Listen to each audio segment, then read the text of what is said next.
Hi dears, class 3 പരിസര പഠനം unit 11 നാം വസിക്കും ഭൂമി മുഴുവൻ പ്രവർത്തനങ്ങൾ. വർഷങ്ങൾക്ക് മുൻപ് മഗല്ലൻ എന്നു പേരുള്ള ഒരു കപ്പിത്താൻ ഉണ്ടായിരുന്നു. അദ്ദേഹം തൻ്റെ നാട്ടിൽ നിന്ന് ഒരു പായക്കപ്പലിൽ ലോകം ചുറ്റാൻ പുറപ്പെട്ടു. അന്ന് ഇന്നുള്ളതുപോലുള്ള സൗകര്യങ്ങളൊന്നും ഉണ്ടായിരുന്നില്ല. ദിവസങ്ങളും മാസങ്ങളും വർഷങ്ങളും കഴിഞ്ഞു. അദ്ദേഹം മുന്നോട്ടു തന്നെ പോയിക്കൊണ്ടിരുന്നു. യാത്രയുടെ അവസാനം കപ്പിത്താനും കൂട്ടുകാരും സ്വന്തം നാട്ടിൽ തന്നെ തിരിച്ചെത്തിയത്രേ. എന്തൊരത്ഭുതം അല്ലേ!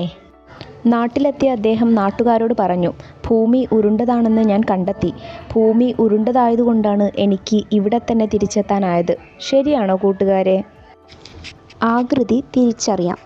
ക്ലാസ് മുറിക്കകത്തിരുന്ന് സ്വന്തം ക്ലാസ് മുറി ഉൾപ്പെടുന്ന സ്കൂൾ കെട്ടിടത്തിൻ്റെ ആകൃതി നിങ്ങൾക്ക് വരയ്ക്കാൻ കഴിയുമോ?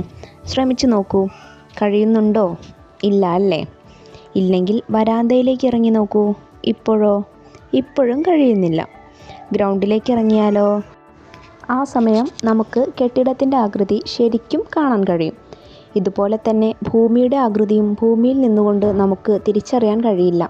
പിന്നെ എങ്ങനെയാണ് നമുക്ക് ഭൂമിയുടെ ആകൃതി മനസ്സിലായത്? കൂട്ടുകാർ ഭൂമിയുടെ ചിത്രം കണ്ടിട്ടുണ്ടല്ലോ. ദൂരെ ആകാശത്ത് നിന്നെടുത്ത ഭൂമിയുടെ ചിത്രമാണ് താഴെ കൊടുത്തിട്ടുള്ളത്. ഈ ചിത്രത്തിൻ്റെ സഹായത്താലാണ് നാം ഭൂമിയുടെ യഥാർത്ഥ ആകൃതി തിരിച്ചറിഞ്ഞത്. അതായത് ഭൂമിയുടെ ആകൃതി എന്താണ്? ഗോളാകൃതിയാണ്. ഭൂമിയെക്കുറിച്ച് പഠിക്കാനായി ചിത്രത്തിലുള്ളതുപോലൊരു രൂപം നമ്മൾ ഉണ്ടാക്കി. അതാണ് ഗ്ലോബ്. മേശപ്പുറത്തുള്ള ഗ്ലോബ് നോക്കൂ. ഭൂമിയുടെ ആകൃതി തിരിച്ചറിഞ്ഞല്ലോ. ഭൂമി ഉരുണ്ടതാണ്, ഏകദേശം ഒരു ഓറഞ്ചിനെ പോലെ. ഭൂമിയെപ്പോലെ തന്നെ സൂര്യനും ചന്ദ്രനും ഗോളാകൃതിയാണുള്ളത്. ഭൂമിയുടെ ആകൃതിയിലുള്ള എന്തെല്ലാം വസ്തുക്കൾ നമ്മുടെ ചുറ്റിലുണ്ട്? ഒന്ന് ഓർത്തു നോക്കിക്കേ. എന്തൊക്കെ നിങ്ങൾ ഗോളാകൃതിയിൽ അല്ലെങ്കിൽ വട്ടത്തിൽ കണ്ടിട്ടുണ്ട്? പപ്പടം, ബോള്, ലഡു, നെല്ലിക്ക, തക്കാളി, ഓറഞ്ച്, അങ്ങനെ ഒരുപാട് വസ്തുക്കളുണ്ട് അല്ലേ? താഴെ പറയുന്നവയിൽ ഏതിനെല്ലാമാണ് ഭൂമിയുടെ ആകൃതിയുമായി സാമ്യമുള്ളത്? അവയ്ക്ക് നേരെ ടിക്ക് അടയാളമിടൂ. സാമ്യമുള്ളതാണ് ചോദിക്കുന്നത്. ഒന്നാമത്തെ ചിത്രം ബോള്, ഭൂമിയുടെ ആകൃതിയുമായി സാമ്യമുണ്ട്. പിന്നെ ഈ ചിത്രം ലഡു, ഓറഞ്ച് ഏകദേശം സാമ്യമുണ്ട്.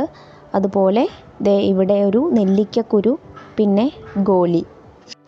ഇരുട്ടും വെളിച്ചവും. മീനുവിൻ്റെ കൈവശം ടീച്ചർ ഒരു ടോർച്ച് കൊടുത്തു. ആദിത്യ, ജനലുകളും വാതിലുകളും നന്നായി അടയ്ക്കൂ. ടീച്ചർ പറഞ്ഞു. മേശപ്പുറത്തിരിക്കുന്ന ഗ്ലോബ് കണ്ടല്ലോ. ഗ്ലോബിലേക്ക് ആ ടോർച്ച് തെളിയിക്കൂ. രണ്ട് കൂട്ടുകാർ അവിടെ ഗ്ലോബിലേക്ക് ടോർച്ച് തെളിയിക്കുന്ന ചിത്രം കണ്ടോ? ഇപ്പോൾ ഗ്ലോബിൻ്റെ എല്ലാ ഭാഗങ്ങളും പൂർണ്ണമായി തെളിഞ്ഞു കാണാൻ കഴിയുന്നുണ്ടോ? ഇല്ല. ഗ്ലോബിൻ്റെ പിറകുവശം കാണാൻ കഴിയുന്നില്ല ടീച്ചർ, മുസ്തഫ പറഞ്ഞു. കാണാതിരിക്കാൻ എന്താണ് കാരണം?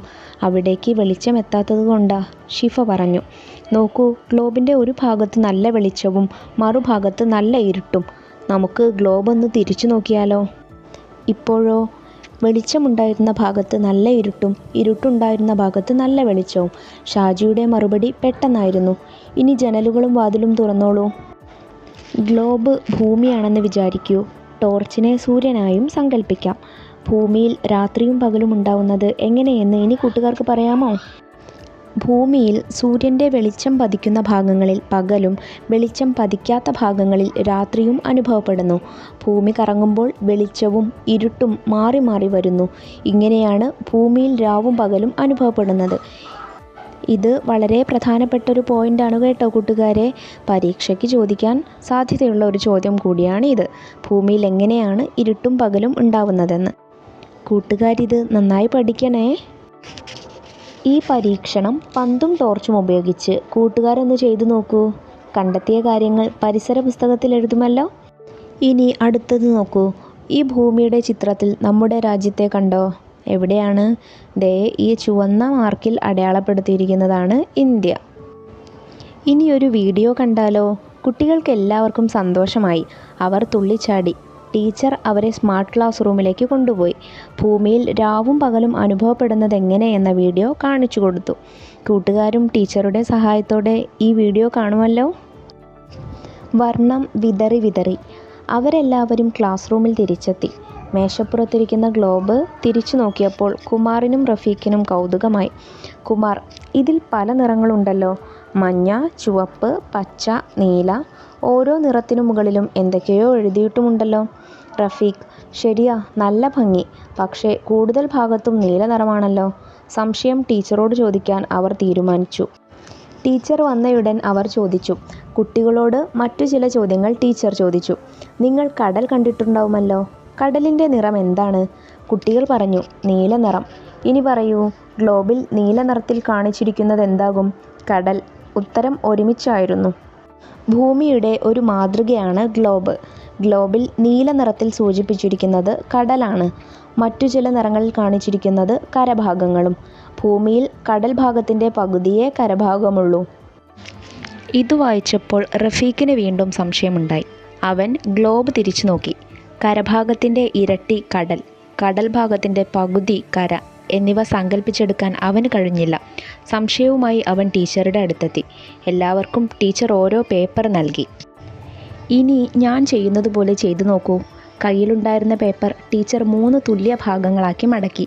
റസിയയെ പേപ്പർ മടക്കാൻ വിദ്യ സഹായിച്ചു. മടക്കിയ പേപ്പർ നിവർത്തിക്കോളൂ. എത്ര ഭാഗങ്ങളുണ്ട്? 3 ഭാഗങ്ങൾ, എല്ലാവരും പറഞ്ഞു. നിറം നൽകാൻ എല്ലാവർക്കും ഇഷ്ടമാണല്ലോ. പേപ്പറിൻ്റെ 2 ഭാഗങ്ങൾക്ക് നീല നിറവും 1 ഭാഗത്തിന് മറ്റൊരു നിറവും നൽകൂ. നിങ്ങളുടെ കയ്യിലുള്ള പേപ്പർ ഭൂമിയുടെ ആകെ വലുപ്പമാണെന്ന് സങ്കല്പിക്കുക. നീല നിറമുള്ള 2 ഭാഗം കടലും മറ്റൊരു നിറത്തിലുള്ള 1 ഭാഗം കരയുമാണ്. ഹോ, കടലിൻ്റെ വലുപ്പം എത്രയാ! റഫീഖ് അത്ഭുതപ്പെട്ടു. ഭൂമിയെക്കുറിച്ച് എത്ര പറഞ്ഞാലും തീരില്ല. അത്രയേറെ അത്ഭുതങ്ങൾ നിറഞ്ഞ ഗോളമാണ് നമ്മുടെ ഭൂമി. ഉയർന്ന ക്ലാസ്സുകളിൽ ഭൂമിയുടെ രസകരമായ മറ്റു വിശേഷങ്ങൾക്കായി നമുക്ക് കാത്തിരിക്കാം. ഈ പാഠം നൽകുന്ന വിലപ്പെട്ട സന്ദേശം എന്താണ് കൂട്ടുകാരെ? നമ്മുടെ ഭൂമി സംരക്ഷിക്കേണ്ടത് നാം തന്നെയാണ്. ഈ പാഠത്തിലെ പ്രധാന പഠന നേട്ടങ്ങൾ എന്തൊക്കെയാണ് കൂട്ടുകാരെ? 1. ഭൂമിയുടെ ആകൃതി തിരിച്ചറിയാൻ കഴിയുന്നു.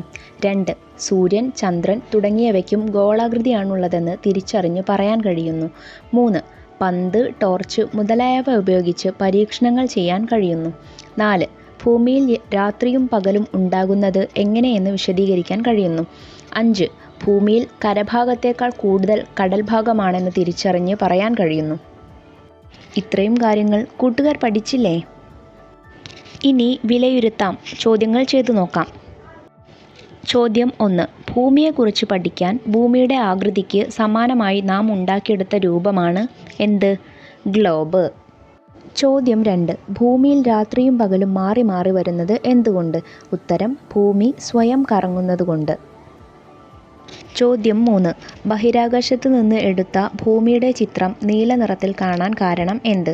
ഉത്തരം ഭൂമിയുടെ കൂടുതൽ ഭാഗത്തും ജലമായതുകൊണ്ട്. ചോദ്യം 4. ദൂരെ ആകാശത്ത് നിന്ന് മാത്രമേ ഭൂമിയുടെ ചിത്രമെടുക്കാൻ നമുക്ക് കഴിയുന്നുള്ളൂ. കാരണം എന്ത്?